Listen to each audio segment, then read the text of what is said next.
Subscribe कीजिए royal teacher को education संबंधी न्यूज़ तुरंत पाने के लिए। राज्य शिक्षा विभाग केंद्र की अनलॉक 2 की गाइडलाइन के विरुद्ध शिक्षकों को बुला रहा। स्कूल शिक्षकों को ऑनलाइन पढ़ाने का मिलेगा प्रशिक्षण। सरकारी स्कूलों में अब तेज दौड़ेगा इंटरनेट। परीक्षा के निर्देश पर सरकार और यूजीसी से जवाब मांगा। स्कूल फीस जमा करने के लिए दबाव बनाने वाले निजी स्कूलों का भरना होगा जुर्माना। गांव लौटे बच्चों को वहीं के स्कूलों में मिलेगा दाखिला। स्वतंत्रता दिवस समारोह को लेकर बड़ी खबर।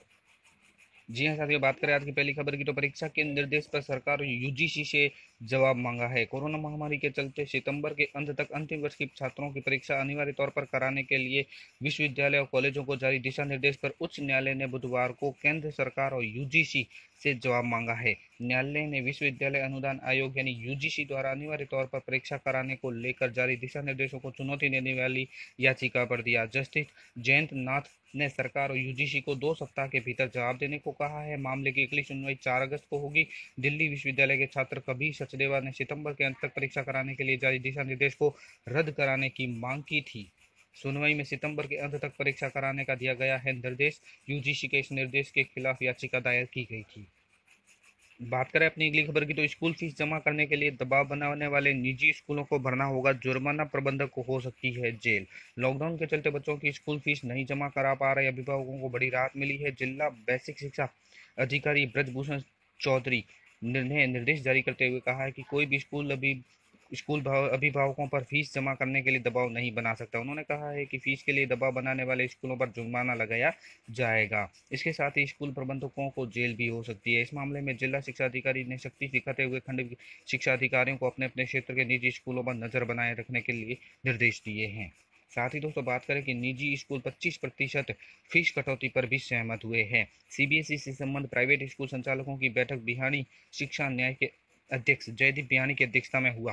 बैठक में शिक्षा सत्र 2020-21 के लिए फीस में बिना किसी बढ़ोतरी के 25% की कटौती करने का निर्णय लिया गया है। जब तक स्कूल बंद वापस प्रारंभ नहीं होंगे तब तक ट्रांसफर चार्जेस स्थगित रहेंगे।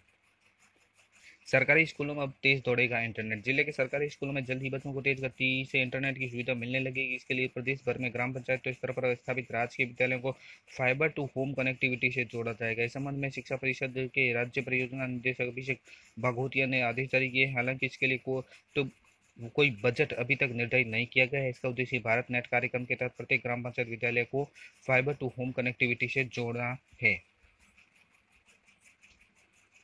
गांव लौटे बच्चों को वहीं के स्कूलों में मिलेगा दाखिला। मानव संसाधन विकास मंत्रालय ने कोरोना वायरस महामारी के मद्देनजर अपने अपने राज्य में लौटे प्रवासी श्रमिकों के बच्चों को वहीं के स्कूलों में दाखिला के लिए स्कूलों को आदेश जारी किए हैं।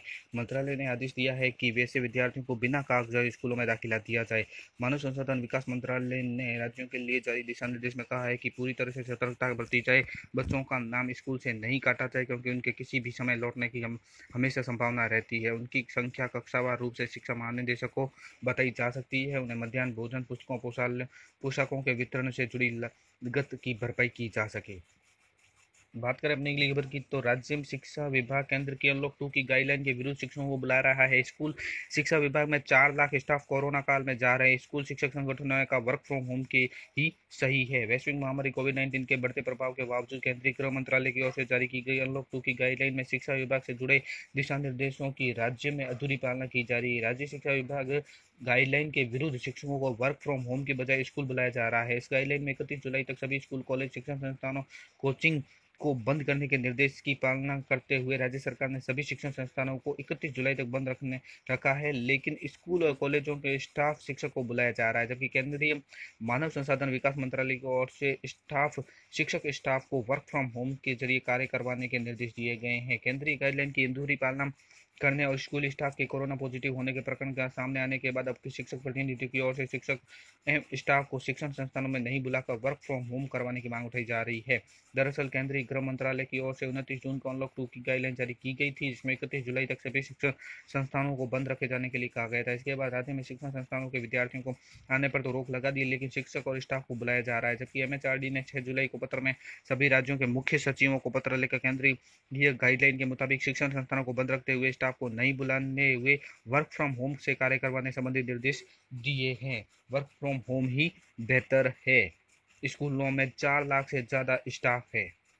बात करें अपनी अगली खबर की तो शिक्षकों को ऑनलाइन पढ़ाने का मिलेगा प्रशिक्षण। कोरोना के खतरे के बीच घर बैठे स्कूलों बच्चों को ऑनलाइन पढ़ाने के लिए शुरू हुई मुहिम अब शिक्षकों को भी इसके लिए तैयार किया जाएगा। इन्हें ऑनलाइन पढ़ाई से जुड़े सभी तकनीकी पहलुओं को लेकर खास प्रशिक्षण दिया जाएगा। इसकी तैयारी फिलहाल एनसीईआरटी ने शुरू कर दी है। राज्यों के साथ मिलकर जल्द ही इस पर काम शुरू हो जाएगा। इसके तहत सरकारी और निजी दोनों ही स्कूलों के शिक्षकों को प्रशिक्षण देने की तैयारी है। ऑनलाइन पढ़ाई की मुहिम को तेजी से आगे बढ़ाने में जुटी सरकार ने इस दिशा के साथ में उस समय काम शुरू कर दिया है जब इस राह में शिक्षकों का ऑनलाइन पढ़ाई को लेकर तकनीकी ज्ञान एक बड़ी बाधा बन रहा है। खासकर ग्रामीण क्षेत्रों में इसे लेकर बड़ी दिक्कतें सामने मिल रही है। मानव संसाधन विकास मंत्रालय ने जुड़े अधिकारियों के मुताबिक ऑनलाइन पढ़ाई की मुहिम को एक समय के बाद जारी रखने के लिए जरूरी है कि शिक्षकों को ऑनलाइन पढ़ाई के से जुड़े सारे तकनीकी ज्ञान से लैस होना कर दिया जाए। इसमें ऑनलाइन पढ़ाई के साथ बच्चों का ऑनलाइन मूल्यांकन भी कर सके। इसके साथ ही वह लाइव क्लास में भी आसानी से जुड़ सके। एनसीईआरटी ने इससे सारी तैयारी के साथ शिक्षकों को प्रशिक्षण के साथ चलाए जा रहे निष्ठा कार्यक्रम को फिर से तेज करने के संकेत दिए हैं। कोरोना संकट के बीच प्रशिक्षण का यह कार्यक्रम ठप पड़ गया था। इसे अगले सप्ताह से आंध्र प्रदेश से फिर से शुरू किया जाएगा। हालांकि यह प्रशिक्षण ऑनलाइन ही होगा। इसमें शिक्षकों को कहीं नहीं जाना होगा बल्कि स्कूलों में ही प्रशिक्षण दिया जाएगा। एनसीईआरटी के मुताबिक कोरोना की नई चुनौती के बाद प्रशिक्षण की विषय वस्तु में भी बदलाव किया गया है।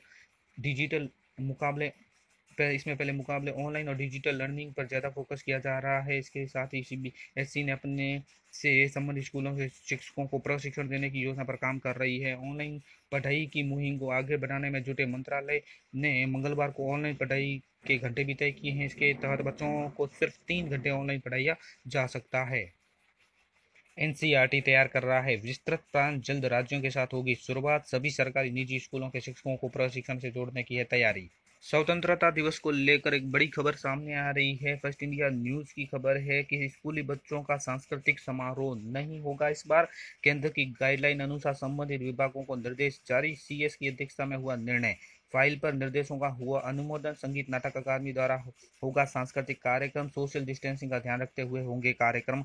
हालांकि बैंड वादन होगा लेकिन आम पब्लिक नहीं होगा आमंत्रित। उसकी जगह कोरोना वॉरियर्स रहेंगे स्टेडियम में। तो दोस्तों ये थी आज की बड़ी खबर। वीडियो अच्छी लगे तो जरूर लाइक शेयर और सब्सक्राइब कीजिए। पास में आने वाले घंटी के बटन को जरूर दबाएं एजुकेशन संबंधी न्यूज़ तुरंत पाने के लिए।